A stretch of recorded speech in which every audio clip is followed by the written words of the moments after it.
रंगनाथ की सेवा करने वाले एक बहुत बड़े भक्त थे जिनका नाम था विष्णुचित्त स्वामी जी। आलवर थे, बड़े पहुंचे हुए संत थे। उनकी एक बेटी थी। इस महीने में गोदा उत्सव बनाया जाता है, गोदाम्बा उत्सव मनाया जाता है। विष्णुचित्त आलवर भगवान के बड़े समर्पित भक्त थे। रंग जी के पुजारी थे। उनका काम था कि डेली रंग जी को पुष्प माला बनाते अपने हाथों से और रंग जी भगवान को डेली पुष्पहार चढ़ा के आते। धीरे धीरे अवस्था बीतती जाती है, बुढ़ापा आता जाता है, तो कुछ कार्य ऐसे होते हैं जो बच्चों को भी सौंपना पड़ता है। बेटा तू ये काम कर ले, बेटा तू ये काम कर ले। उनकी एक बड़ी प्यारी सी पुत्री थी जिनका नाम था गोदाम्बा। विष्णुचित्त सूर्य ने कहा कि ऐसा करो बेटा, तुम ठाकुर जी के लिए माला बनाओ, रंगनाथ जी के लिए। गोदाम्बा माला बनाती, ठाकुर से इतना प्यार करती, इतना प्यार करती।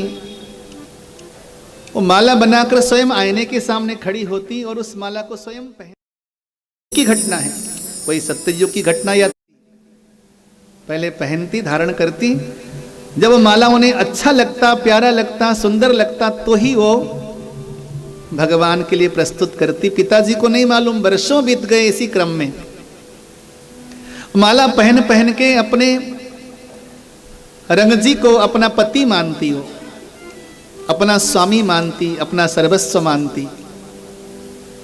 माला पहनकर दर्पण के आगे खड़ी होकर नृत्य करती थी वो, ठाकुर जी का स्मरण कर करके। कभी तो ठाकुर मुझे मिलेंगे, कभी तो दिन आएगा कि भगवान मेरा पानी ग्रहण करेंगे।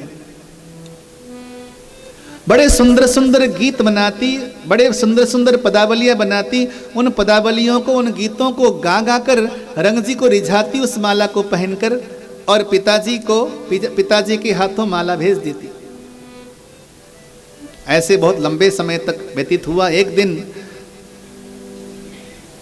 विष्णुचित्त स्वामी ने देखा, जो हार, जो माला मैंने ठाकुर जी को बनाने के लिए कहता था, इस पागल बेटे ने तो उस हार को स्वयं पहना। स्वयं पहनकर ठाकुर जी को कहीं अर्पित किया जाता है। बहुत डांटा, बहुत फटकार लगाई। तेरे पास बुद्धिहीनता है, विवेक नहीं है। संत ने बहुत डांट फटकार लगाई। बेटियां समझ गईं। उनको लगा कि मैं गलत थी, पिताजी सही कह रहे हैं। मैंने अपना उच्छिष्ट, अपना जूठा हार भगवान को पहनाया है सालों से, वर्षों से। भय हुआ, बहुत दुखी हो गई। आज शुद्ध हार बनाकर बगैर पहनाए गोदाम्बा ने बड़े प्यार से हार बनाया और पिताजी को प्रदान किया। पिताजी आज मैंने धारण नहीं किया, इसे ले जाइए, रंगनाथ जी को पहनाइए, मेरे स्वामी को पहनाइए। विष्णुचित्त स्वामी जी उस माला को लेकर चले गए। जैसे आज रंगनाथ भगवान के गले में वो हार डाला गया, हार डालना क्या था, उस हार के 4 टुकड़े हो गए और गिर गए। कितने ही बार उसको जोड़ जोड़कर भगवान के गले में पहनाने का प्रयास करें, लेकिन माला जुड़े ही नहीं और बार बार टूट टूट कर गिरने लगे। बड़े दुखी हो गए। रात्रि के समय में सपने में रंगनाथ भगवान ने दर्शन दिया और कहा, विष्णुचित्त जी, जो तुम्हारे घर में जो बेटी है ना तुम्हारी गोदाम्बा, वो गोदाम्बा मेरे से प्यार करती है। वो साक्षात रुक्मिणी का ही अंश अवतार है। वो स्वयं रुक्मिणी है जो कि गोदाम्बा बनकर आई है। वो मेरे से बहुत प्रेम करती है। याद रखना, एक दिन वो आएगा, मैं प्रत्यक्ष प्रकट होकर मैं गोदाम्बा का पानी ग्रहण करूंगा। बड़े आश्चर्य में हो गए कि मेरी बेटी इतनी महान है। और सुनो, जो प्रसादी उसने ग्रहण न किया हो वो मैं ग्रहण नहीं करूंगा। तब से एक नियम बना कि पुष्पहार बनाती, बड़े सुंदर सुंदर पदावलियों की रचना करती और पदावलियों के साथ साथ, भजनों के साथ साथ उस माला को बनाती। माला को बनाकर ले जाती पिताजी को देती और पिताजी ले जाकर रंगनाथ जी को पहनाते। ये कई वर्षों तक ये क्रम चला।